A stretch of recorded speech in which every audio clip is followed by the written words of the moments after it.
وجبل احترام محترم مکرم معزز صاحب حضرات اور عزیزان گرم قدر، اللہ تعالیٰ کی حمد و ثنا اور حضور نبی کریم صلی اللہ علیہ وآلہ وسلم کی بارگاہ عالیہ مقدسہ میں نذرانہ درود و سلام۔ اللہ تعالیٰ کا ہمارے پر بہت بڑا کرم ہے، اس نے ہم سب کو اپنے پیارے محبوب علیہ السلام کی امت اندر پیدا فرمایا، اور اللہ تعالیٰ کا ہمارے پر بہت بڑا احسان ہے کہ اس نے اپنی توفیق اور اپنے محبوب علیہ السلام کے توسل سے ایمان جیسی عظیم الشان نعمت سے مالا فرمایا۔ حضرات محترم، ہماری کافی دنوں سے گفتگو حسن اخلاق کے حوالے سے چل رہی ہے، اور اگر حقیقت میں دیکھا جائے قرآن و سنت کا جو حسن ہے وہ حسن اخلاق ہے۔ قرآن و سنت خوبصورتی جو ہے وہ حسن اخلاق ہے۔ بندے کی پوری زندگی کی خوبصورتی، حسن، کمال زندگی، اعلیٰ زندگی، اگر اس کا کوئی سبب، کوئی ذریعہ، تو وہ کیا ہے؟ حسن اخلاق ہے۔ اللہ تعالیٰ کہ ہاں سب سے اعلیٰ جو عمل ہے، جو مقبول ہے،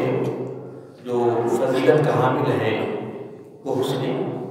اخلاق ہے۔ حضور نبی کریم صلی اللہ علیہ وآلہ وسلم آپ کا پورا حسبہ حسنہ،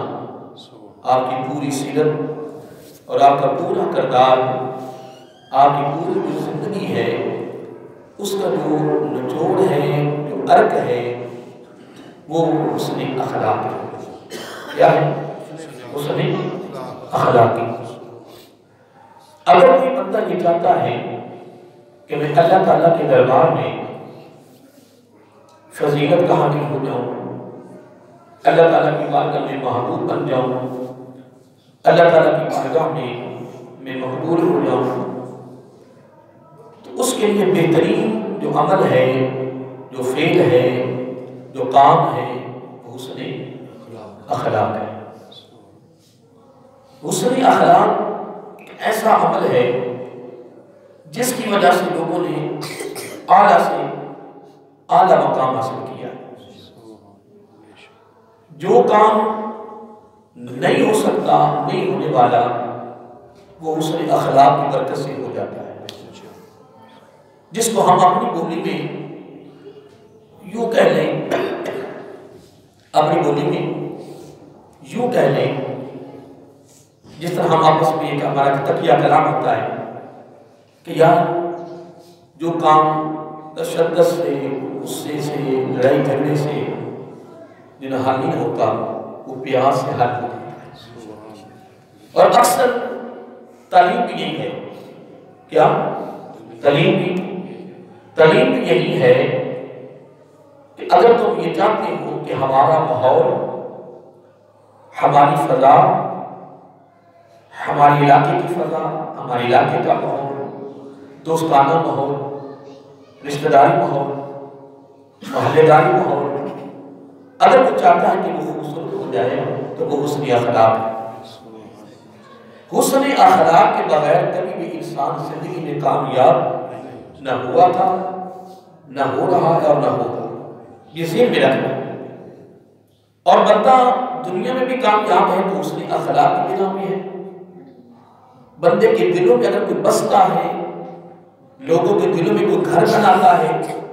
لوگوں کے دلوں میں اپنی محبت پیدا کرتا ہے، پیار پیدا کرتا ہے، وہ حسن اخلاق ہے۔ اگر بندے کے لوگ قریب آتے ہیں اور لوگوں کی ہاں وہ بتاتے ہیں کہ یار فلاں بندے کے پاس جاؤ جا، تو اس کا ذریعہ بھی اس نے اخلاق ہے۔ بات یاد ہے کیا؟ اگر کوئی یہ چاہتا ہے کہ موت کے وقت مجھے کلمہ نصیب ہو جائے اور خاتمہ بالخیر ہو جائے، خاتمہ بالایمان ہو جائے، کلمہ پڑھتا ہوا دنیا سے جاؤں اور ایمان کی سلامتی کے ساتھ جاؤں، تو اس کا ذریعہ حسن اخلاق ہے۔ اگر کوئی یہ چاہتا ہے کہ قبر کے اندر منکر نکیر کے سوالات کے جواب میں آسانی پیدا ہو جائے، اگر کوئی یہ چاہتا ہے کہ قبر میں حضور نبی کریم صلی اللہ علیہ وآلہ وسلم کی جیل انور کی زیارت و پہچان ہو جائے اور قبر میں آ کر اس طرح سے میرے پر خوش ہو جائے، تو اس کا ذریعہ بھی حسن اخلاق ہے۔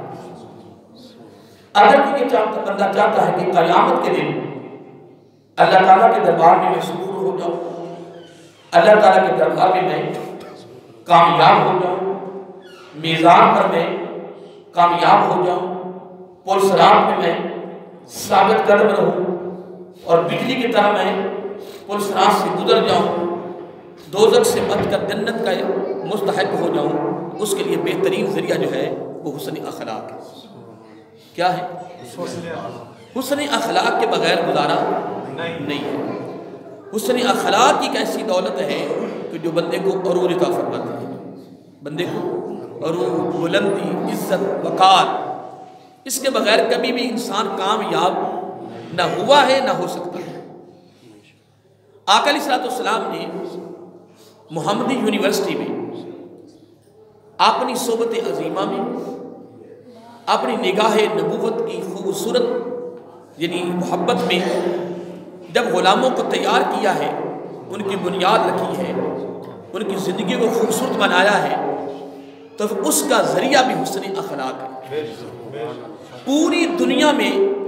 امت مسلمہ کی کامیابی، کامرانی، غلبہ، ٹیکا،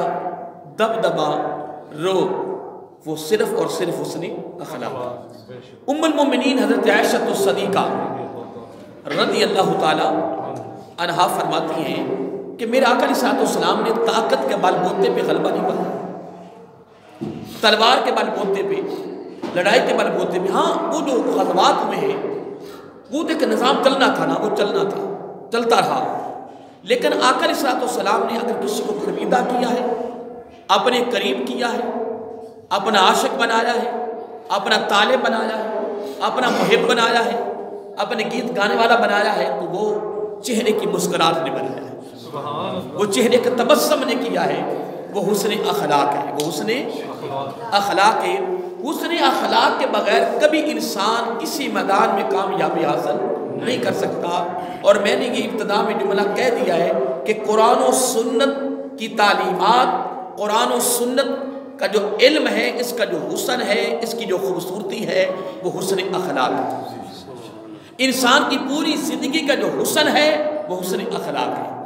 اللہ تعالیٰ کی بارگاہ میں جو عمل پسند ہے، بہت محبوب ہے، وہ حسن اخلاق ہے۔ بس یہ ذہن میں رکھیں۔ اور اس لیے اللہ تعالیٰ نے قرآن مجید میں ارشاد فرمایا، دروازہ آقا علیہ السلام نے جو تعلیم دی ہے قرآن سنت کی روشنی میں، اس پر میں انشاءاللہ، ویسے تو میں کچھ 7-8 میں ہو چکے ہیں، میں اسے گفتگو کرتا رہا ہوں، تو میں انشاءاللہ آج میں اس گفتگو کو مکمل کر رہا ہوں، کیونکہ کسی موضوع کو بھی شروع کر دینا، کسی موضوع کو بھی، وہ ایک موضوع وسیع موضوع ہے، اتنا بھی سمجھ لیں، ہماری زندگیاں ختم ہو سکتی ہیں پر کوئی موضوع، کوئی پہلو ختم ہو سکتا نہیں ہے۔ تو میں کافی دنوں سے یہ گفتگو چلاتا رہا ہوں اور آج میں اس کا اختتام کر رہا ہوں، اور آخر میں 3-4 چیزیں بڑی خاص جو میری زبان پہ آنے والی ہیں وہ ان طرح آپ تک پہنچیں گی انشاءاللہ۔ بس آپ بھی تیاری کریں، میں بھی تیاری کرتا ہوں، ہم اپنی آئندہ زندگی جو بقیہ زندگی ہے اس کے اندر اپنے آپ کو حسن اخلاق کی دولت سے اپنے آپ کو مالا مال کر کے، حسن اخلاق کے راستے پر چل کر اپنی زندگی کو خوبصورت بنا کر پھر دنیا سے جائیں، پھر قبر میں بھی آ کر خوش ہو جائیں گے، میدان حشر میں اللہ تعالیٰ کی ذات میں خوش ہو جائیں گے۔ تو اصل تو زندگی وہی ہے نا، اصل زندگی وہی، یہ تو عارضی ہے نا، ہم تو عارضی زندگی میں رہ رہے ہیں۔ آئیے قرآن مجید کے حوالے سے میں 1-2 باتیں کر کے پھر انشاءاللہ آقا علیہ السلام کے حدیث نبی کی طرف رجوع کرتے ہیں۔ اب یہاں دو جملے ہیں، ایک جملہ ہے کہ فَبِمَا رَحْمَةٍ مِّنَ اللَّهِ لِنْتَ لَهُمْ، اللہ تعالیٰ فرما رہا ہے کہ میری رحمت کیسی ہے، میری رحمت اتنی کمال ہے جس کا ذریعہ یا جو سبب بنی ہے لِنْتَ لَهُمْ، تیرے دل کی نرمی کا، تیرے دل میں نرمی ہے تو اللہ تعالیٰ فرما رہا ہے کہ میری رحمت کی برکت ہے۔ یہ جملہ بھلانا نہیں ہے۔ امیر المومنین حضرت عمر فاروق رضی اللہ تعالی عنہ اور حضرت علی المرتضیٰ حیدر قرار باب مدینۃ العلم رضی اللہ تعالی عنہ، آقا علیہ السلام کے جتنے صحابہ ہوئے ہیں، جتنے نبی ہوئے ہیں اتنے ہی صحابہ ہوئے ہیں، یہ کلیہ یاد کر لیں، جتنے نبی ہوئے ہیں اتنے ہی صحابہ ہوئے ہیں۔ اندر کے سپیکر پہ بند ہو گیا، چل نہیں رہا تھا، دیکھیں اللہ آ رہی آواز، میرے اندر کا سپیکر بند ہو گیا، یہ پیچھے طے کرو گا یہاں سے وہاں پہ فروز نے پھوکا مار دیتا ہوں، ادھر نہیں بات جاتی ایسا بالکل، ادھر بات جاتی تو بالکل پتہ نہیں لگا جمع ہو رہا ہے، نہیں پاسے آواز آتی ہے سوئے اگے سارے پاسے نہیں جاتی پتہ ہی لگا جمع ہو رہا ہے، ادھر آواز